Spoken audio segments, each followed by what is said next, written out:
So, I have a picture behind me of where I grew up. I think, there it is. So not the burned down area, that's later. If you look there, that place is called Sylmar, California. Sylmar, California is part of LA. It's one of the little places, so this is like Muswell Hill, this is part of London. Well, this is Sylmar, California, which is part of Los Angeles. And Los Angeles is a desert. And so, but it's a mountainy desert.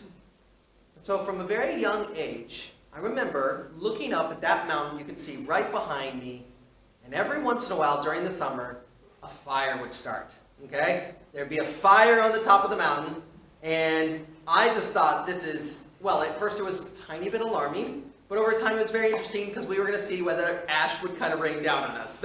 We were excited about this. Are we going to get some ash today? This is a cool and unusual experience for a child. But there was this unspoken rule about the fires. They would come, seemed like more regularly as time went on, but they never, ever, ever managed to do anything but stay right on top of that mountain. They could not manage to come down, and they could not manage to jump over the freeway. There was this big asphalt freeway, and literally nothing was getting over that. The fire was never ever going to jump over that thing into the city. It was never going to be a fire in the city. In fact, we had lots of fires in the city, in individual houses, and just the people would come and put them out. They never went anywhere. They never spread. Until they did.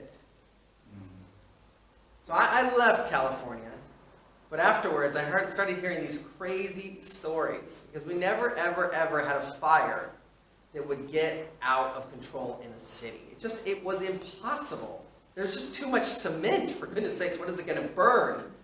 And then came the years of cities burning down. It was just bizarre. The fire came down. In fact, this was one of the first ones. They had a Sylmar fire. This is my hometown. Down it comes, right over the freeway and right into the city. And people were just gobsmacked. This can't happen. How is this taking place? And then it happened year upon year upon year. It's like half of San Diego burned down. I mean, it was nuts to look at this. Now, I went to Colorado, and when I was in Colorado, we'd hear about fires every once in a long while. Like, when I first moved there, it was about 5 years before I really heard of a fire. But then it started to be yearly. And then last year, the city that was right next to the one that I lived in Colorado had a fire in the middle of the city. It burned all over the place. It's the Louisville fire. You can look it up. Something is wrong here. Something has gone horribly wrong. Have you noticed it's getting hotter and hotter outside? I mean, we're about to, quote, experience this possibly, but if we don't experience this time, we can look back a few years and see that we broke that record, and then just a few years before that, we broke it again. We're just breaking records here. We're breaking heat records. When I first came here, the sun never came out. We get some hot days now. We get some hot days.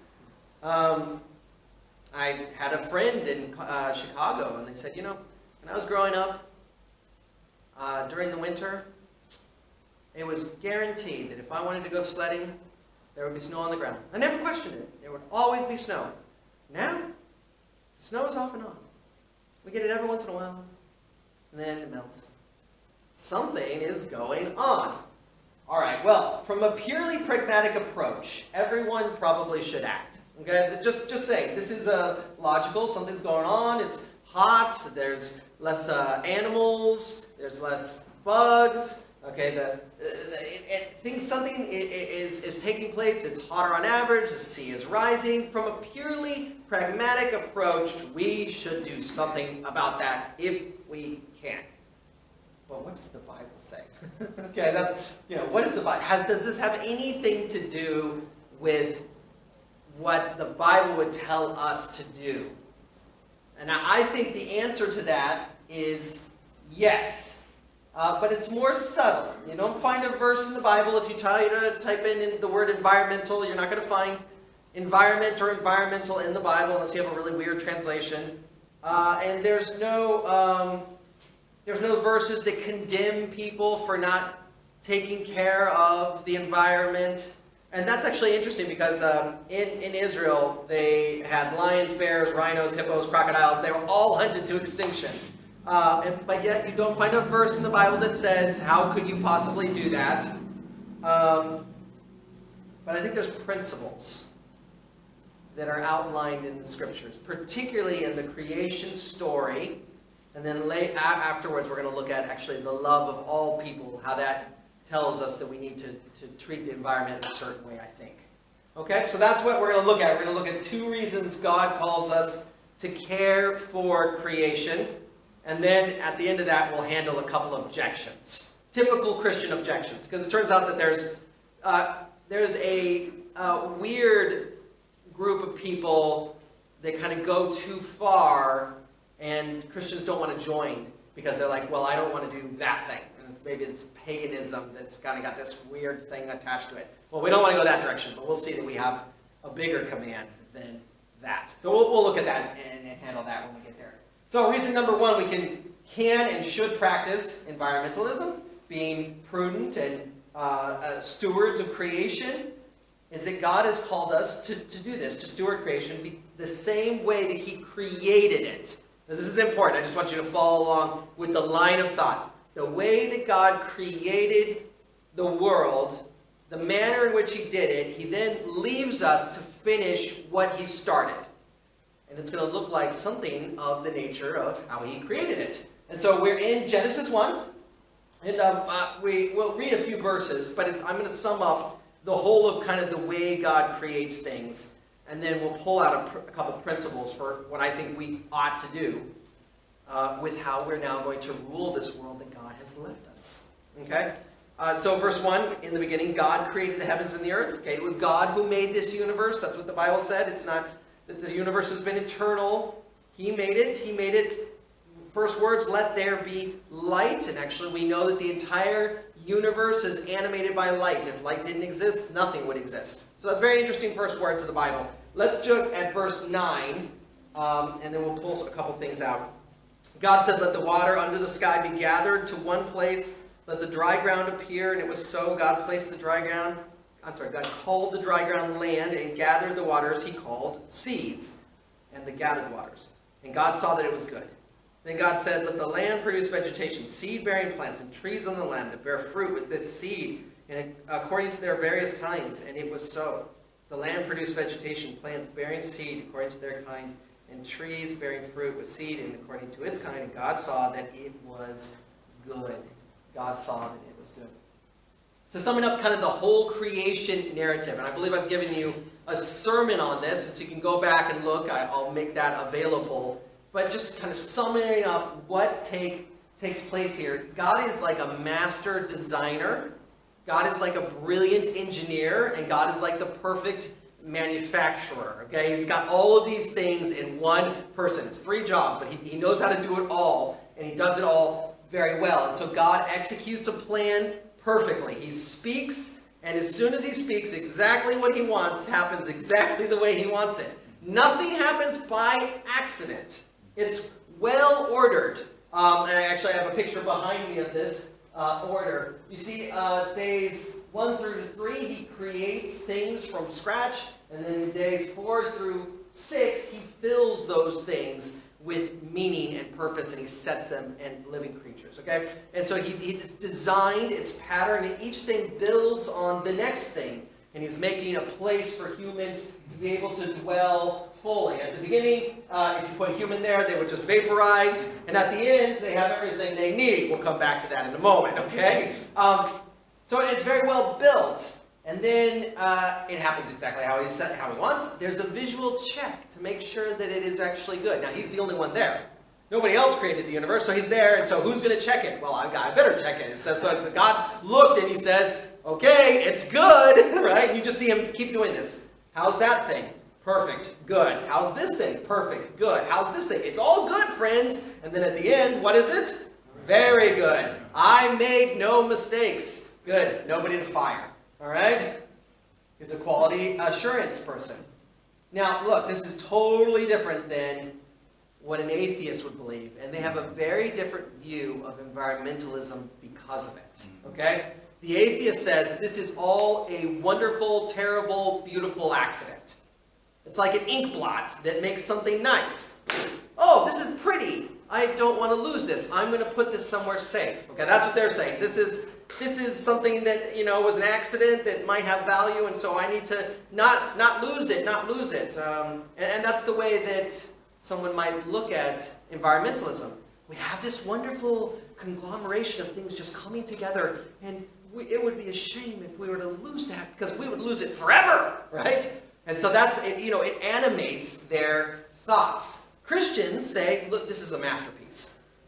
What God has made is masterful and beautiful, and it works wonderful. And then they say, shouldn't you honor this masterpiece? So growing up, there was a cabinet. I don't know if you guys have one of these glass cabinets. I think you do. I see them on occasion. In the glass cabinet, it's like, basically, first off, it's only families that really have the glass cabinet, okay?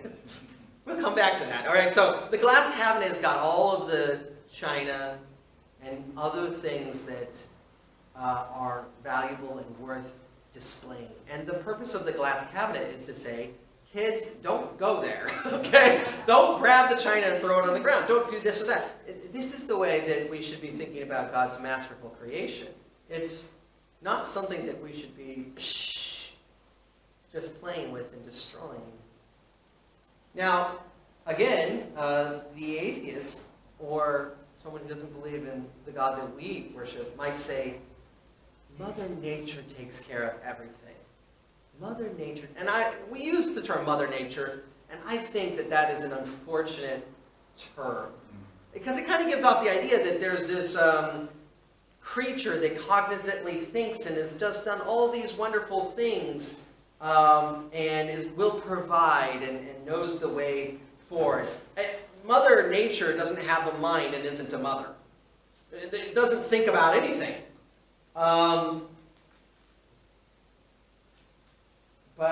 And actually this is interesting, the universe actually is a very unsafe place for humans. And because of a thing called entropy, it's designed to destroy us. There's a mountain called K2. It's the second highest peak in the world. And half of the people that go up it die. Okay? And somebody who went up and conquered it, not like Everest where it's 1 out of every 11 or something. It's a very dangerous peak. And somebody who climbed it, the first person actually I think to summit it said, K2 wants to kill you, but I've made it through. That's what they say. The universe wants to kill you. It's moving towards entropy and chaos.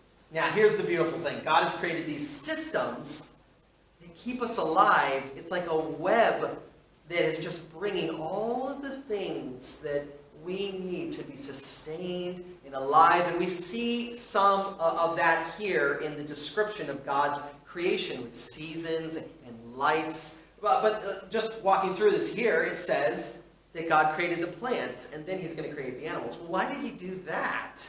Why did you start with plants? Very simple reason. Nothing to breathe, okay? The plants, he's brought these things, they're going to be there, and then they're going to produce oxygen, and then I'll bring the humans along, and then they have something to breathe. The animals will have something to breathe. There's lots of systems that God has made. These are God-given things in nature. Ocean cloud system. Brilliant. You need fresh water. How are you going to do that? Well, I'll keep this store of water over here, and then I'll have it evaporate, and then I'll have it go over the mountains, and then I'll have it rain, and then I'll have it get caught in the mountains by either ice, or it'll trickle down into the ground and go into the reservoir in the ground, but people walk. And so that at any point, people can walk along this earth, and unless they're in the big desert, they're going to have something to drink. Plants convert energy for us, and they make vitamins and all sorts of good things from the sun. The sun is placed to give it to them. Tides create circulation of the ocean, which is really important. Plate tectonics, they act as a thermostat to keep things not too hot. Many, many more systems. The list of things that is needed for you to live are much longer and much more detailed than you could ever imagine. And they've all been planned out by God. That's That's Mother Nature, okay? But it's actually, she's not a mother, it's God's design. And that should be awe-inspiring for you. So what we have here is we have God doing everything to provide for his creatures, particularly us. And what he provides is this beautiful earth that he's created. And so who hasn't been amazed at a David Attenborough special? Who hasn't been amazed going out and seeing the beautiful mountains or the trees or the ocean and the water hitting the rocks? And who hasn't been amazed by these things? It's a gift of God. Now, here's the question. God doing all of that beautiful, intricate stuff, is the purpose of him doing that so that we can turn around and say, man, I can mess this place up. Thank you, God. Let's trash this. Let's trash this place. Look at verse 26.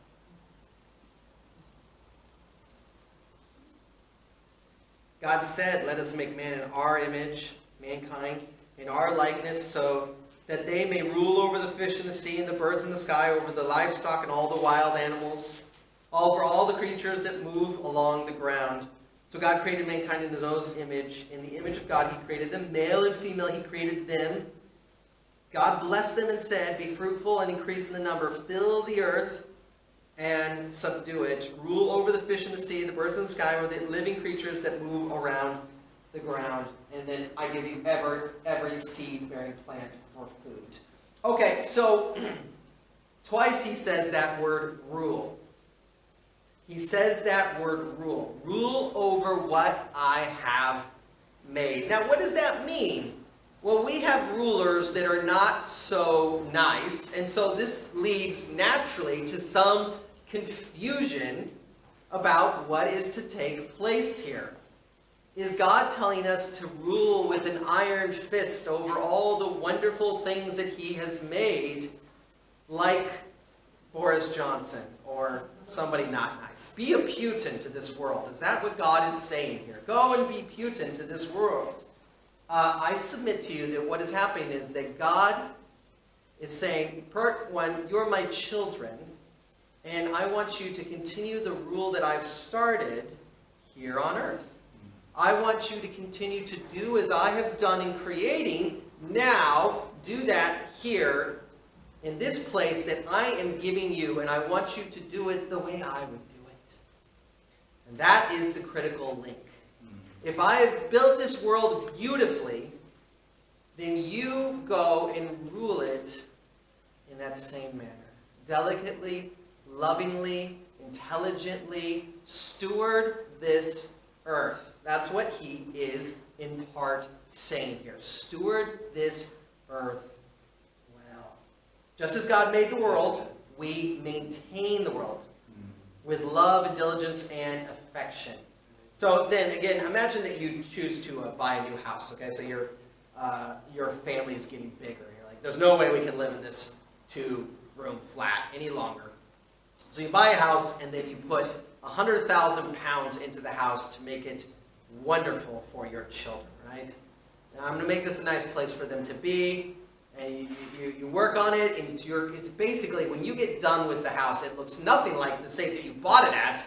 It's just wonderful and brilliant, and then you say, okay, I'm going to go on a trip. I'll see you guys in a few weeks, right? You leave your teenagers to the house, right? And then you come back, right? And the windows are shattered, and somehow the electricity has stopped working, and the toilets are plugged up, and there's trash on the floor, and there's clothes on the floor, and there's food strewn all over the place, and there's on the food is starting to go green, you know. And what do you do at that point? Do you then look and you say, that's why I bought this house, actually? Right? Thanks, kids. Or do you say, no, you don't understand. I left you in charge of this place, but I want you to continue to use it in a loving and worthy way. I want you to steward this. Look at chapter 2, verse 8. Man's first job.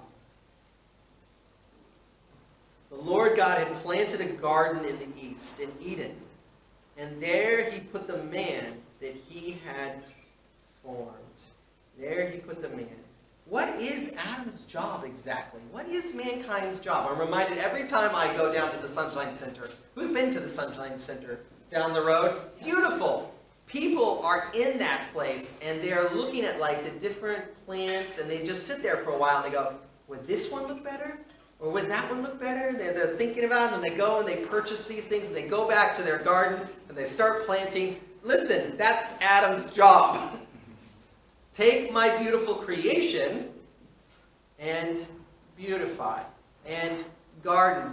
Do the work with me. Steward this earth. Now notice what God does here. He plants the garden. He clears the space. He plants the garden. But guess what? There's more work to be done. And that's the idea, actually. God says, I started this. Here's the garden. Now this thing is going to grow, and I guess someone's going to have to look after it.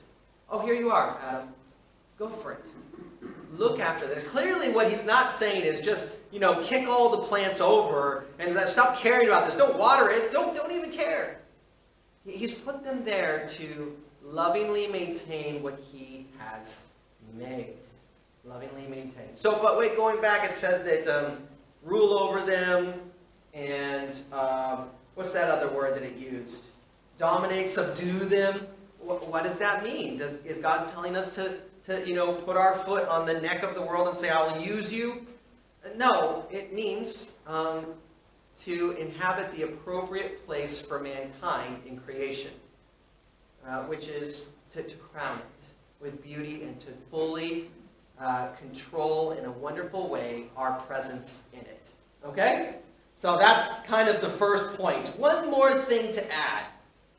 A little while later, mankind sins, and then they sin a lot, and then it's a mess, and God says, I'm going to wipe mankind off of the world, what I have made. And he says, Noah finds favor, and God tells Noah, this one human being, you build an ark, and every living creature in 2 pairs is going to come to you and go into this ark, and then they'll be safe. Oh, wait a minute, what's that about? Oh, yeah. So God is caring for his nature. That's what's happening there. He's bringing his animals. But who is it that does that? I mean, God is perfectly capable of just, taking the animals and putting them back. He can do that. Oh, it's looking like a little bit of rain. Right? Up they go, down they go. He could do that. Why did he get mankind to join in that? Because it's our job. It's our job. We're stewards of the creation that he has made. All right, so that's the first point. We have a stewardship from God over creation. Let me give you a second reason for environmentalism. God calls us to love our neighbor by thinking about how our actions will affect their environment. God calls us to love our neighbor by thinking about how our actions affect their environment.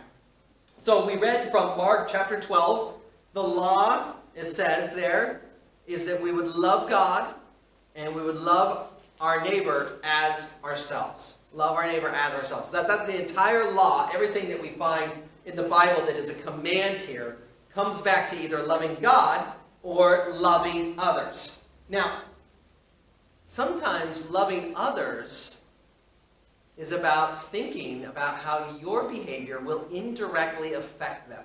That's an important note. How will what I do? People are incredibly short-sighted in life. They think to themselves, I can do something, and they have no idea that the something that they do is going to trickle down and really hurt someone else. Really hurt someone else.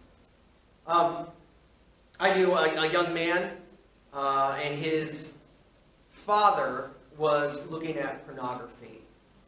And so the story is that the father threw the pornographic magazine in the trash. And one day the son told me, oh, I found this in the garbage. He just walked by and saw that it was there. He picked it out. And he began to really struggle with that. Really be bothered. Dad didn't think anything of it. That's just my sin. No. It becomes a mess for somebody else. So this works as well in the decisions about how we live our lives and how we caretake for the environment. Let me give you a couple illustrations. Fast fashion. Fast fashion. It's a negative word. Okay, we know it's on our radar that something is bad here. It's cheap clothes. So here it is. You got some cheap clothes. How much does it cost? £5. This is a great deal. Get it. Right? So you buy something very cheap. You don't know exactly where it comes from, and maybe you don't want to know. Let me tell you where it comes from. It is undoubtedly from Asia, from a sweatshop there, from people who are basically in slavery. Yeah? Almost undoubtedly. Here's a great picture of what it looks like to live there. Are you guys excited to have that job, or would you rather go to university and do something else? So someone is living in this condition because I want to continue buying a piece of clothes for £5. We're not thinking about how our behavior affects our neighbor. Now, in the Bible, there's lots of laws that speak to this in the Old Testament. So I'll just give you a couple of these ideas. It says in the Bible, if you have a 2-story house, you need to put up a guardrail. Okay, it's called a parapet.